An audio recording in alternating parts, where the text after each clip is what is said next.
दोस्तों तीन बीमारी का इलाज जो घर पर आपको दवाई बनाने की ज़रूरत नहीं है, बनी बनाई आप बाज़ार से ला सकते हैं।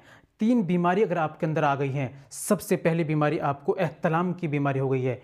आपकी धात जाती है, पेशाब से पहले या बाद में चिपचिपा पानी जाता है या मनी निकल रही है, आपको धात की समस्या हो गई है। तीस चीज़ दोस्तों, फ़ोन पर बात करने से या ख्याल आने से या इरेक्शन आने से आपको चिपचिपा पदार्थ सा जाता है, जिसके कारण आपके शरीर के अंदर जोड़ों के अंदर दर्द और कमज़ोरी होती है। दोस्तों ये तीनों समस्या अगर आ जाती है, इनसे होने वाली टाइमिंग की परेशानी हो जाती है, जल्दी फारिग हो जाने की समस्या हो जाती है, रुकावट नहीं बन पाती है, मर्दाना कमज़ोरी आ जाती है और जिस्मानी कमज़ोरी आ जाती है। बहुत सारी समस्या हो जाती है इन तीनों बीमारी की आ जाने की वजह से। आज मैं इन तीनों बीमारियों का आपको घरेलू उपाय बतलाऊंगा, जिसके इस्तेमाल से दोस्तों जो नुस्खे मैं आपको बतलाऊंगा, इस्तेमाल करोगे तो इंशाल्लाह ये तीनों बीमारी आपकी ठीक होंगी और इसके कारण जो होने वाली समस्या जो भी अभी मैंने आपको बतलाई है, वो सारी प्रॉब्लम ठीक होंगी। चलिए बिना देर करते हुए जान लेते हैं आज के नुस्खे के बारे में, क्या आपको लेना है और कैसे इस्तेमाल करना है, कहाँ से आपको लेना है।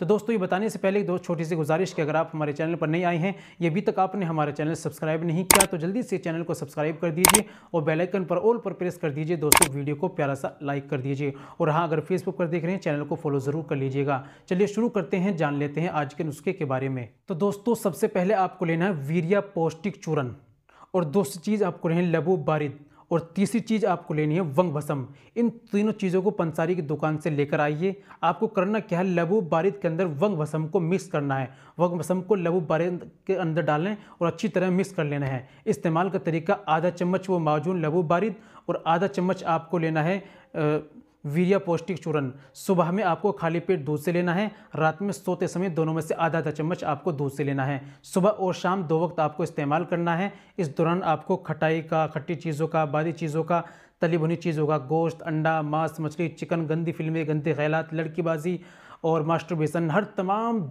जो बुरी चीज़ें हैं, जो नुकसान देने वाली चीज़ें हैं जो मैंने बताई, तमाम का आपको परहेज़ करना है और दवाई का इस्तेमाल करना है। याद रखो, इन दवाई का जल्दी रिजल्ट नहीं मिलता, तकरीबन 2 या 3 महीने तक आपको इस्तेमाल करना पड़ेगा, तभी आपकी बीमारी ठीक हो पाएगी। उम्मीद करता हूँ दोस्तों वीडियो अच्छी लगी होगी। वीडियो को लाइक कीजिए, शेयर कीजिए। मिलते हैं अगली वीडियो में, नेक्स्ट वीडियो में एक और नए नुस्खे के साथ। तब तक अपना और अपनी सेहत का ख्याल रखें।